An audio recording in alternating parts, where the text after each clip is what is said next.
justement, dans les vidéos précédentes, on parlait des deux voisins de la convention, vous et Michel Houellebecq. Il s'est avéré que les deux ont été en lice pour les deux prix, le Goncourt et le Renaudot. Qu'est-ce que ça vous fait au bout du compte de ne pas l'avoir eu, puisque c'est le cas, et que Michel, lui qui a été si longtemps, malgré ses succès en tout cas de vente, a été un petit peu rejeté. Il a quand même raté 2 fois. On disait qu'il était rejeté des grands prix d'une certaine partie du milieu de l'édition. Là, il l'a eu, là, il est intégré, là, il est adoubé. Mais ça ne surprend personne. Où est l'originalité d'avoir le Goncourt quand on est édité chez Flammarion et qu'on parle que de ça depuis presque 8 mois? C'est pas une énorme surprise, ni un énorme exploit, ni de sa part à lui, de toute façon il y est pour rien, ni de la part de la structure éditoriale qui lui a fait gagner ce prix. Vous voyez, donc je vois pas où est l'originalité, c'est pas non plus une très grande victoire pour lui. Il est content parce que lui il a besoin de la reconnaissance, c'est pas comme moi. Moi si par exemple j'avais eu ce Renaudot, je ne l'aurais pas pris comme une reconnaissance. Reconnaissance de quoi? Je vous répète, c'est juste 2 ou 3 personnes qui de toute façon me sont acquises et qui m'ont soutenu. C'est pas une reconnaissance de ce milieu dont je ne veux pas.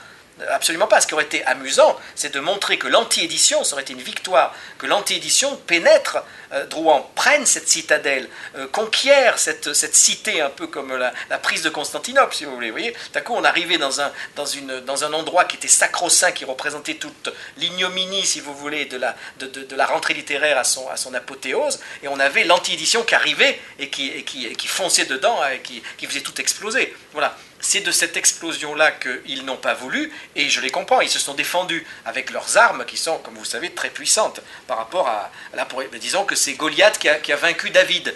Voilà, ça arrive très souvent, mais si on se souvient de David et Goliath dans l'histoire de la Bible, c'est parce qu'un jour, David a quand même vaincu Goliath. Donc ça, il ne faut pas oublier ça. Donc voilà. Mais moi, je ne voyais pas ça ni comme une victoire, ni comme une défaite personnelle.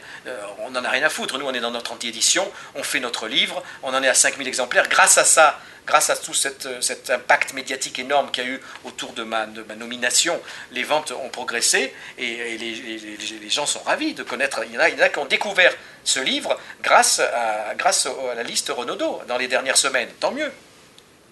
Justement, au niveau pour parler un peu chiffres, le petit buzz, là il y a eu des articles dans Rue 89, Slate et ainsi de suite, qui a précédé la livraison de ce Renaudot. Vous avez vu une incidence directe? Oui, tout à fait, direct, bien sûr, et aussi sur mes anciens livres. Donc il y a eu une vraie curiosité. Voilà, et ça c'est bien, c'est formidable, parce que il y a d'autres gens qui ont grossi la troupe des 5000 lecteurs que j'ai eu, parce que la première fois qu'on s'était vu c'était 4000, et puis ça a augmenté donc en ces quelques mois, et c'est régulier, c'est quelque chose de profond. Vous voyez, c'est bien ça qui a fait peur au milieu et au système éditorial, parce qu'ils ont compris que c'était viable et que quelqu'un pouvait le faire. Et je l'ai fait tout seul, enfin vous connaissez l'histoire. Et alors si vous l'aviez eu ce prix, c'est un peu facile maintenant de le dire, mais si vous l'aviez eu, vous l'auriez accepté de manière... Mais on ne peut pas refuser un prix, c'est pas comme un César c'est pas un César ou un Oscar qu'on refuse. C'est pas un objet qu'on prend et qu'on dit je refuse parce que ça ne se refuse pas.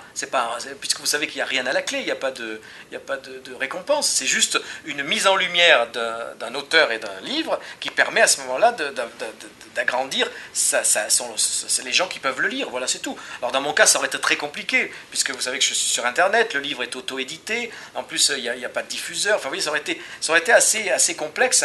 Mais enfin, il y aurait eu des possibilités, c'est bien ça qui leur a fait peur. Il y aurait eu des possibilités d'arranger les choses pour que le maximum de gens puissent accéder à ce livre, comme pour un autre prix. Voilà. Mais on n'a pas eu le temps de pouvoir en discuter, puisque de toute façon, je vous dis, à partir du moment où ils ont réintégré quelqu'un de l'édition traditionnelle, c'est-à-dire Grasset, au dernier moment, pour justement, comme vous dites très justement, avoir une échappatoire et pouvoir faire croire qu'il donnait quand même le prix à quelqu'un d'original, alors que ce n'est pas le cas, c'était mort. Vous voyez, donc ça, j'y ai jamais cru, je l'ai déjà dit d'ailleurs dans d'autres médias, c'était évident que ce n'était pas couru.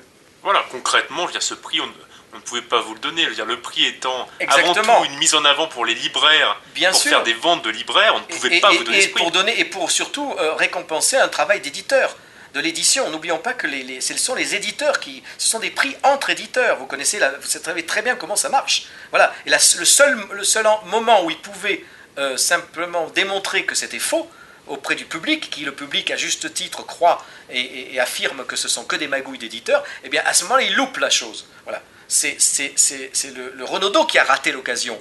de faire passer ce message. Voilà. Moi, je n'ai rien raté du tout, puisque je n'ai rien demandé, et j'étais très bien là où je suis, et puis tout va bien, c'est pas grave. Et voilà, ni ça s'accepte, ni ça se refuse. Voilà. Moi, je suis quelqu'un qui sème le désordre, et qui est pour le chaos, et qui aime foutre la merde. Donc c'était une façon suprême de foutre la merde dans cette rentrée littéraire. Voilà. Et je trouve qu'on y a bien réussi, finalement, avec les complicités des uns et des autres. Mais au bout du compte, quand même, même si ce buzz, comme on dit, vous a servi à différents niveaux, est-ce que vous n'avez pas eu le sentiment parfois d'être un petit peu utilisé comme lièvre médiatique pour faire parler du Renaudot, et puis pour qu'à la fin on vous lâche, quoi? Non? Oui, bien sûr, et d'ailleurs vous n'êtes pas le seul à avoir cette thèse et cette analyse qui d'ailleurs va certainement traîner assez longtemps, et c'est eux qui vont devoir s'expliquer.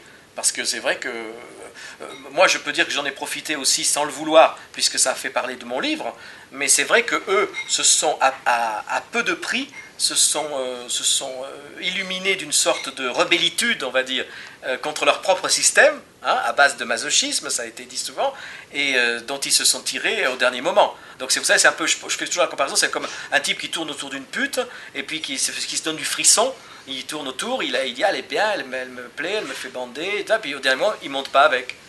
Et puis voilà, mais alors quand il redescend les Champs-Élysées, il se dit, ouais, ça fait rien quand même, j'ai eu mon petit frisson. Voilà, alors après il s'arrange avec sa conscience.